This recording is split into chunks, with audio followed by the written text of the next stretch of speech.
Greetings, Virginia Beach EMS. Chief Brazle here. I thought I'd give you a quick summer video update. Of course, any video message has to talk about COVID.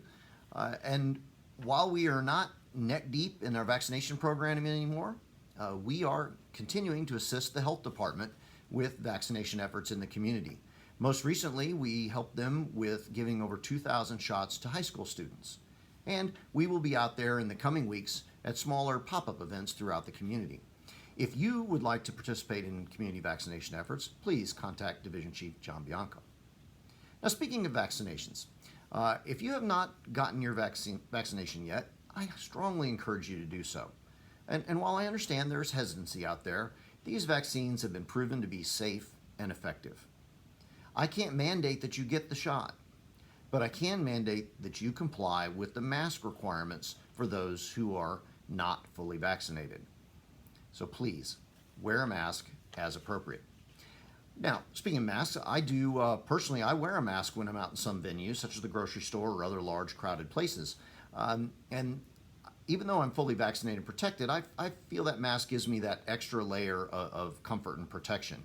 And I only tell you that as a point of saying, when you see other people out there wearing a mask, you don't necessarily assume anything about vaccination status or why they're comfortable, not comfortable. This is just part of the new post-COVID era.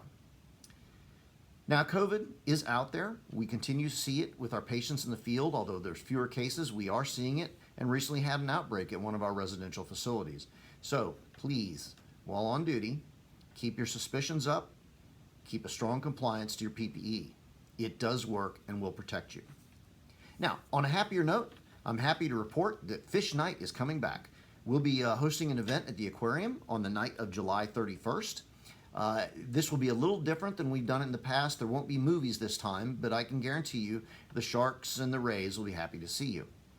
We're also integrating our annual awards program into this night.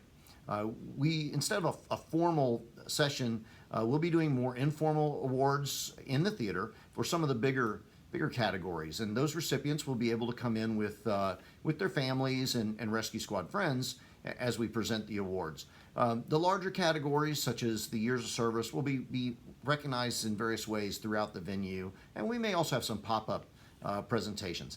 If you are receiving one of these bigger awards, you will be notified in advance so you can prepare and have any guests that you want to be there. Now, Fish Night is, I hope, the first of many more enjoyable activities that are coming our way in EMS. A lot of the squads have already started doing cookouts. The Foundation recently hosted an event at EMS headquarters in honor of EMS Week that was highly successful. And I really feel like some of the fun and enjoyment is coming back into running rescue in EMS. So I look forward to being a part of that with you.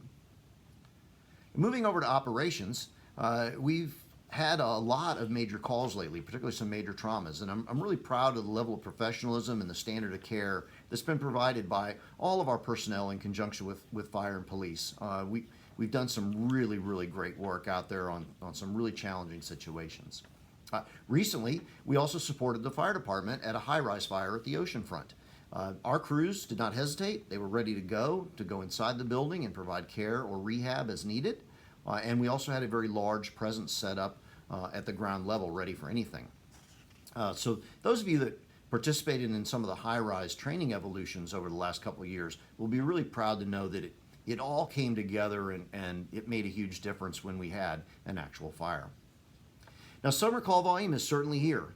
And I know staffing is stretched on some of our shifts, and I appreciate the hard work and sacrifices from everyone that's out there. We're working hard to try to increase the numbers of people in our EMT classes now that some of the COVID restrictions have lifted. I'm also going to be bringing in 7 new career medics at the end of July, and we hope to see them out there on the streets by the end of the summer. But I will leave you with the same message I said last time, that all of us are recruiters and retainers. Study after study has shown that word of mouth, the things that we relay, us going out and making that connection with the person in the community is what brings people in, far in excess of any ad campaign. And of course, in terms of being retainers, how you're treated by your coworkers and treated on duty makes a huge difference to your satisfaction and whether or not you're going to stick with us. So please, take care of your partners, take care of each other, mentor your new members, treat people the way you would like to be treated, and let's make this an enjoyable experience while we're out there serving others. And so with that in mind, I'll let you go. Thank you all for your service to Virginia Beach EMS, your rescue squads, to the city, and most importantly, thank you for your service to our patients. God bless.